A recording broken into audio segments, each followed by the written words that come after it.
നമസ്കാരം, പ്രവാസി മലയാളിയിലേക്ക് ഏവർക്കും സ്വാഗതം.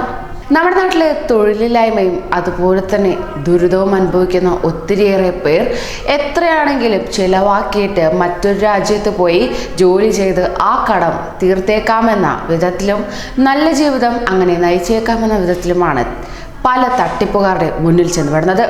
അത്തരത്തിലൊരു വാർത്തയാണ് ഇപ്പോൾ പുറത്തേക്ക് വരുന്നത്. വാർത്തയിലേക്ക്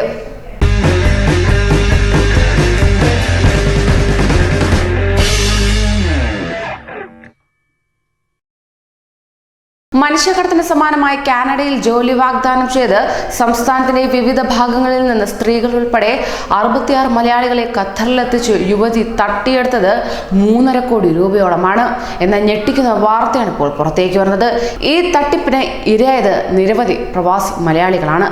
കട്ടപ്പന വള്ളക്കടവ് കണ്ടത്തിൽ അന്നമ്മ ജോർജ്, അതായത് സിനി കുന്നപ്പള്ളിൽ പ്രധാന കണ്ണിയായ രാജ്യാന്തര സംഘമാണ് തട്ടിപ്പിന് പിന്നിലെന്നാണ് പുറത്തേക്ക് വരുന്ന വിവരം. ഇവർ ഒളിവിലാണിപ്പോൾ. ഇങ്ങനെ ഇടുക്കിയിലെ വിവിധ മേഖലകളിലും കണ്ണൂർ, പാല, അങ്കമാലി, ചാലക്കുടി തുടങ്ങിയ വ്യാജ വിസ കാണിച്ച് ഒരാളിൽ നിന്ന് 5 മുതൽ 6.5 ലക്ഷം വരെ വാങ്ങിയിരുന്നു. അങ്ങനെ ഖത്തറിൽ കുടുങ്ങിയവരിൽ 18 പേർ ഇന്ത്യൻ എംബസിയുടെ സഹായത്തോടെയും ബാക്കിയുള്ളവർ സ്വന്തം പണം മുടക്കിയുമാണ് നാട്ടിലെത്തിയിരിക്കുന്നത്. ഇപ്പോൾ തട്ടിപ്പിനിരയായവർ പരാതി നൽകിയതിനെ തുടർന്ന് അന്നമ്മ ജോർജ് വിവിധ കോടതികളിൽ മുൻകൂർ ജാമ്യാപേക്ഷ നൽകിയെങ്കിലും എല്ലാം തള്ളിയ അവസ്ഥയാണ് ഇപ്പോൾ പുറത്തേക്ക് വരുന്നത്. നാട്ടിലെത്തിയ ശേഷം തട്ടിപ്പിനിരയായവരിൽ ചിലരെ കാനഡയിൽ വിടാമെന്ന് തെറ്റിദ്ധരിപ്പിച്ച് കൊല്ലം പത്തനാപുരത്തുള്ള മറ്റൊരു ഏജൻസിയിൽ കൊണ്ടുപോയെന്നും വിവരം ലഭ്യമാകുന്നുമുണ്ട്. അങ്ങനെ തട്ടിപ്പ് കഴിഞ്ഞ സെപ്റ്റംബറിലാണ് കാനഡയിലെ പെട്രോ കാനഡ എന്ന കമ്പനിയിൽ ജോലി വാഗ്ദാനം ചെയ്ത് അന്നമ്മ ആളുകളെ ബന്ധപ്പെട്ടത് തന്നെ.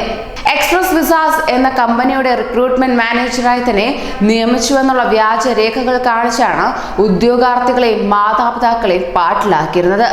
കമ്പനിയുടെ ഉടമയെന്ന് പരിചയപ്പെടുത്തിയ ഓം അഗർവാളുമായി സംസാരിക്കാൻ പല ഉദ്യോഗാർത്ഥികൾക്കും അവസരവും ഒരുക്കിയിരുന്നു. ഇന്ത്യയിൽ നിന്ന് നേരിട്ട് വിസ കിട്ടാത്തതിനാൽ ഖത്തർ വഴിയെ പോകാമെന്നായിരുന്നു പറഞ്ഞിരുന്നത് തന്നെ. ഇതിനെ തുടർന്ന് വിസയുടെ പകുതി തുകയായ 3 ലക്ഷം രൂപ ആളുകളിൽ നിന്ന് കൈപ്പറ്റിയിരുന്നു. ചിലർ മുഴുവൻ തുകയും നൽകി. ഇതേ തുടർന്ന് സെപ്റ്റംബർ 22, 23 തീയതികളിലായി 15 പേരടങ്ങുന്ന സംഘം വീതം 30 പേർ നെടുമ്പാശ്ശേരിയിൽ നിന്ന് ഖത്തറിലെത്തിയിരുന്നു. 24-ന് 17 അംഗ സംഘവുമായി അന്നമ്മ ജോർജും നെടുമ്പാശ്ശേരി വിമാനത്താവളത്തിലെത്തി.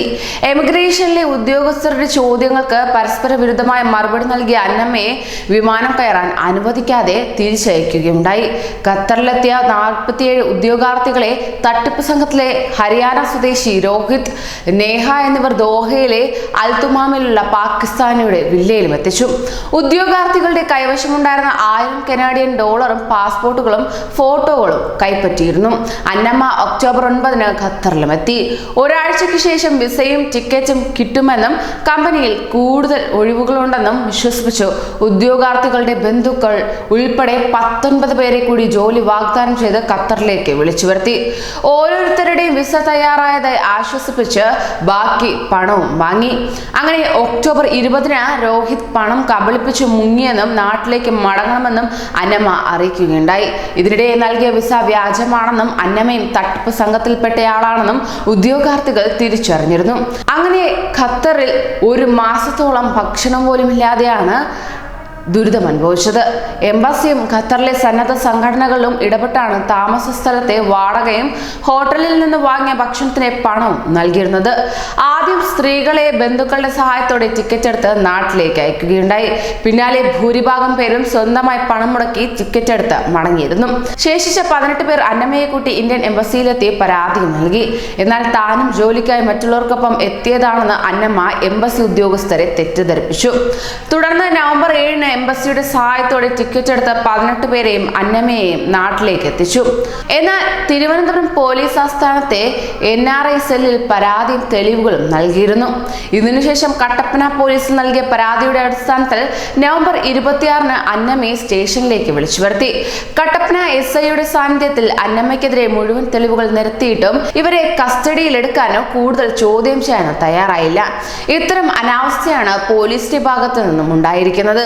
ഇതിനെതിരെ കൂടുതൽ നടപടികൾ എടുക്കുന്നില്ല എന്നതാണ് കൂടുതൽ തട്ടിപ്പുകൾ ഇരയാവുന്നവർ പറയുന്നത്. കൂടുതൽ വാർത്തകൾക്കായി ഈ ചാനൽ സബ്സ്ക്രൈബ് ചെയ്യൂ.